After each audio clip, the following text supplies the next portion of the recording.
Assalamualaikum warahmatullahi wabarakatuh. Baik, pada video kali ini kami akan menjelaskan mengenai PSAK 110, yaitu tentang akuntansi suku. Baik, sebelum masuk pada pembahasan materi, perkenalkan kami dari kelompok 12, terdiri dari 2 orang. Pertama saya sendiri, Lasmi Tulutan, dan ada Agustin Yusuf.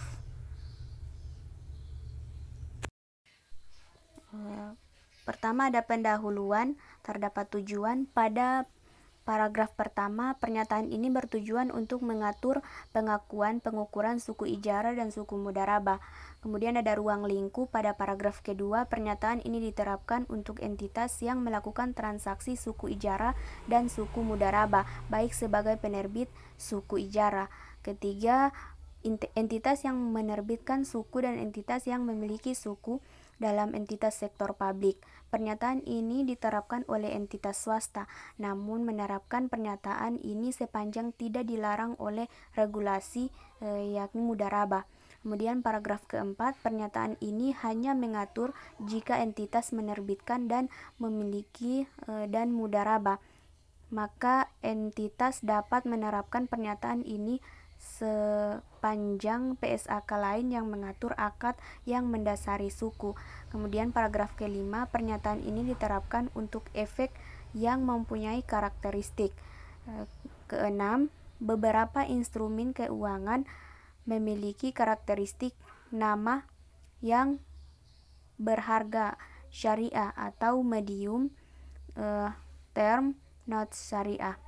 Kemudian yang ketujuh, paragraf ketujuh, hal-hal yang tidak diatur secara spesifik dalam pernyataan ini sangat relevan. Berikutnya definisi pada paragraf 8 adalah pengertian istilah yang digunakan dalam pernyataan.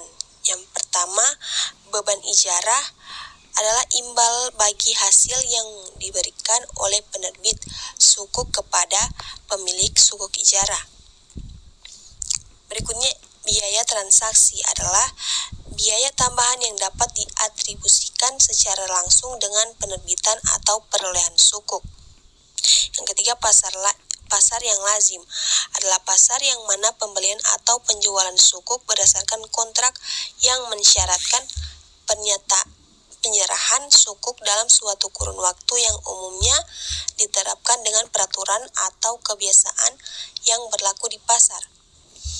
Yang keempat, sukuk adalah efek syariah yang berupa sertifikat atau bukti kepemilikan yang bernilai sama dan mewakili bagian yang tidak tertentu atau tidak terpisahkan atau tidak terbagi atas aset berwujud tertentu, manfaat atas aset berwujud tertentu baik yang sudah ada maupun yang akan ada, jasa yang sudah ada maupun yang akan ada, aset proyek tertentu atau kegiatan investasi yang telah ditentukan.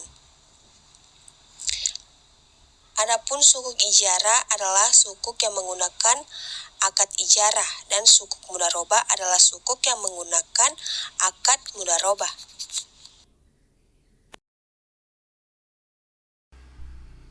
Berikutnya karakteristik. Pada paragraf 9, sukuk merupakan sertifikat yang bernilai sama yang merepresentasikan hak pemilik atau investor atas kepemilikan fisik aset, manfaat aset, proyek tertentu atau jasa tertentu. Pada paragraf 10 memiliki kepemilikan bersama dalam kepemilikan aset yang tersedia untuk diinvestasikan, baik aset non-moneter, manfaat, jasa, atau kombinasi ketiganya, aset tak berwujud atau aset moneter. Dan pada paragraf 11, penerbitan dan perdagangan sukuk harus berdasarkan akad syariah, termasuk adanya aset atau aktivitas yang mendasari underlying aset atau aktivitas. Pada paragraf 12, perdagangan sukuk tunduk kepada ketentuan yang mengatur perdagangan hak-hak yang diwakilinya. Paragraf 13 memiliki sukuk memperoleh hasil dan menanggung kerugian sebagaimana dinyatakan dalam akad. Dan pada paragraf 14, penerbitan sukuk ijarah dan sukuk mudharabah umumnya tidak hanya menggunakan akad ijarah atau mudharabah, tetapi dapat dikombinasikan dengan akad lain atau multi akad. Untuk tujuan pengaturan dalam pernyataan ini semua akad. Berikutnya pengungkapan dan pengukuran. Pengungkapan dan pengukuran pada sukuk ijarah pada paragraf 15. Sukuk ijarah diakui pada saat entitas menjadi pihak yang terkait dengan ketentuan penerbitan sukuk ijarah. Sukuk ijarah diakui sebesar nilai nominal disesuaikan dengan premium atau diskonto dan biaya transaksi terikat dengan penerbitannya. Berikut pada paragraf 16, pengakuan awal sukuk ijarah dilakukan pada saat sukuk ijarah diterbitkan. Pada sukuk 17, pada paragraf 17, setelah pengakuan awal, jika jumlah tercatat berbeda dengan nilai nominal disebabkan penyesuaian seperti di paragraf 15, maka perbedaan tersebut diamortisasikan secara garis lurus selama jangka waktu sukuk ijarah.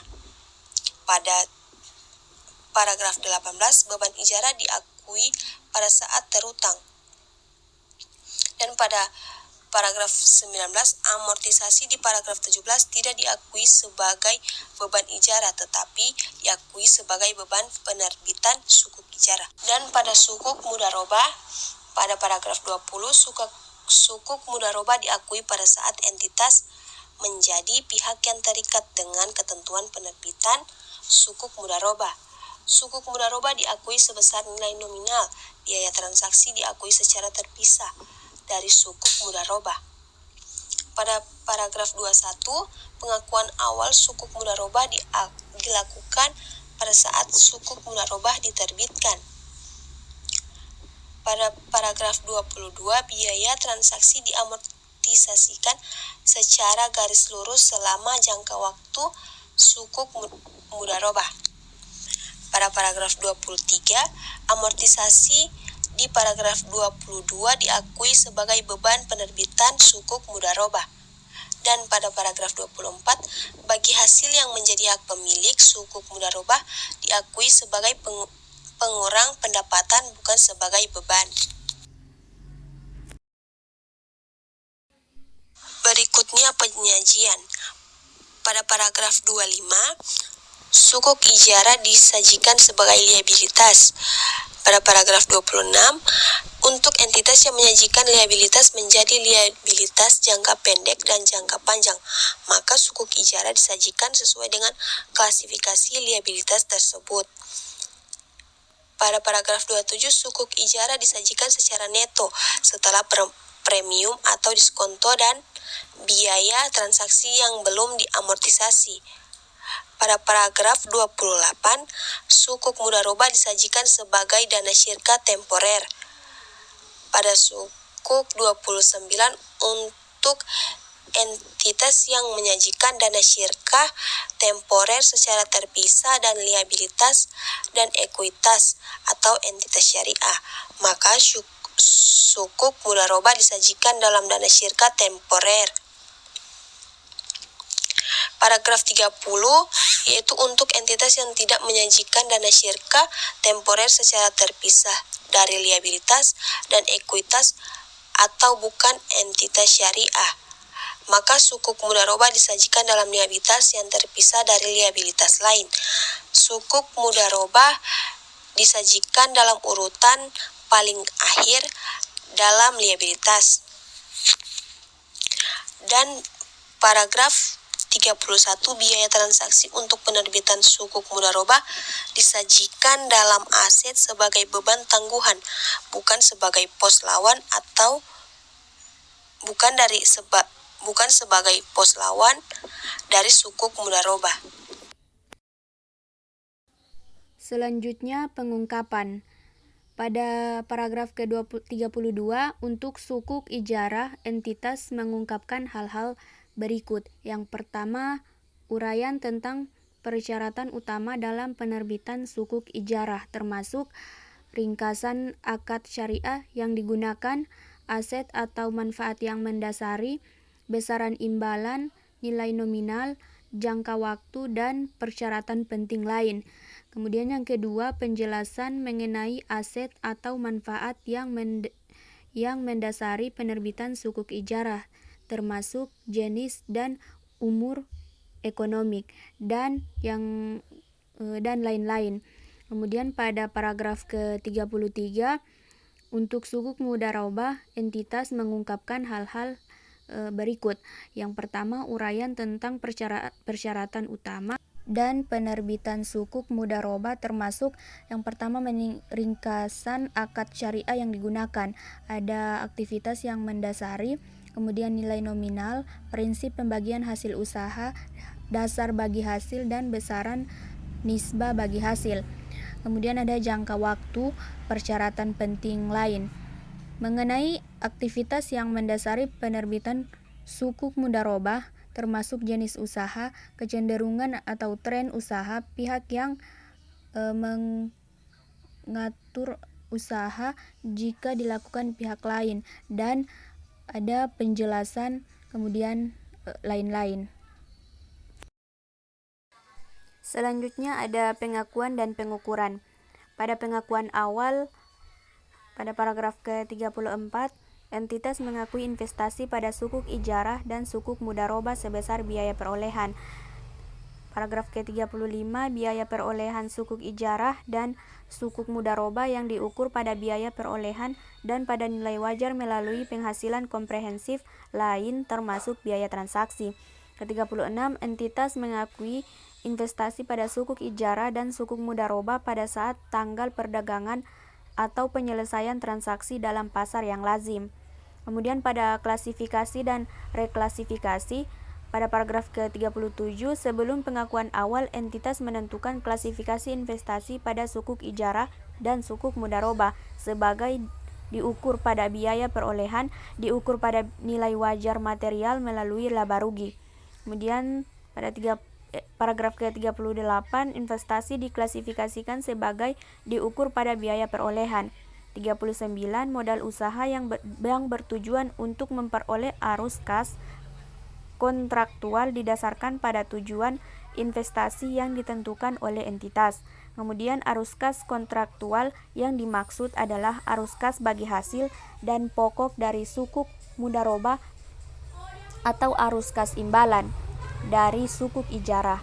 Kemudian pada paragraf 40, investasi diklasifikasikan sebagai diukur pada nilai wajar melalui penghasilan komprehensif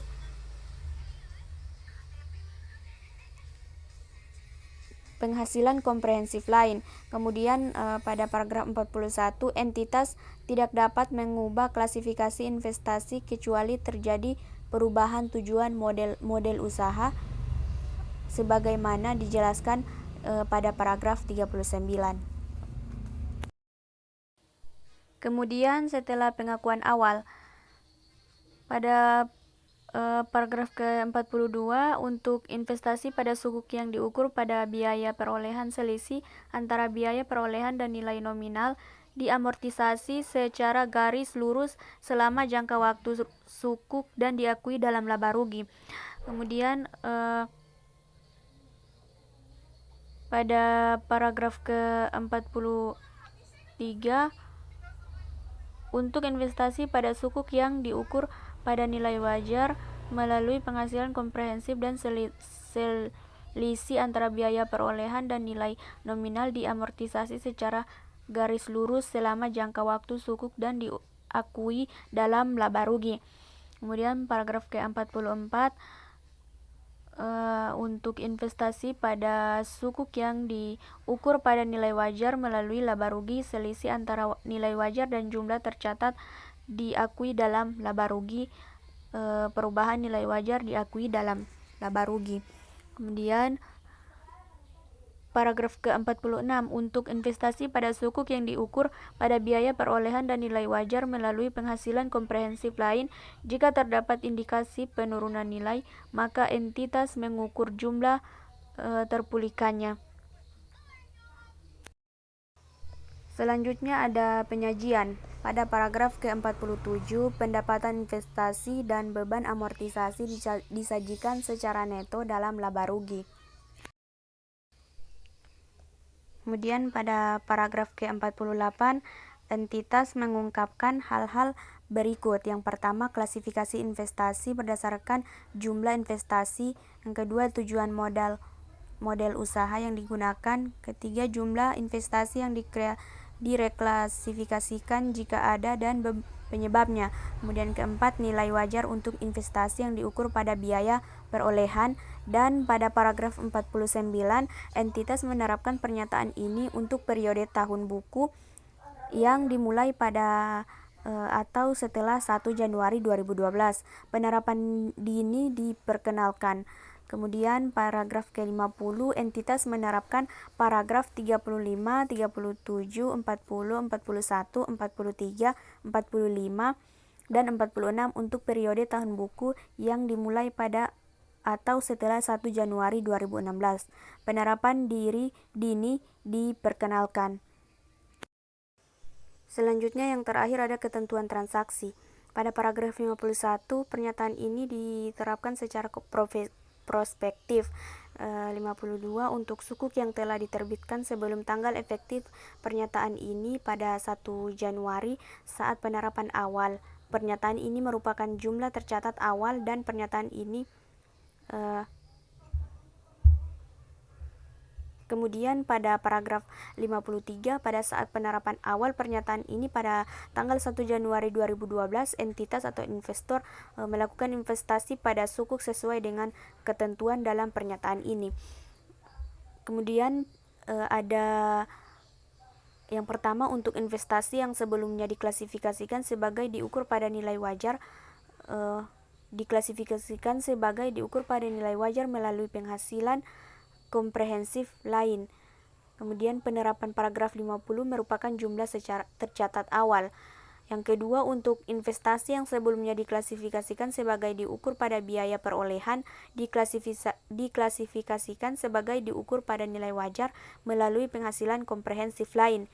Pada nilai wajar dan selisih antara nilai wajar dan jumlah tercatat diakui dalam penghasilan.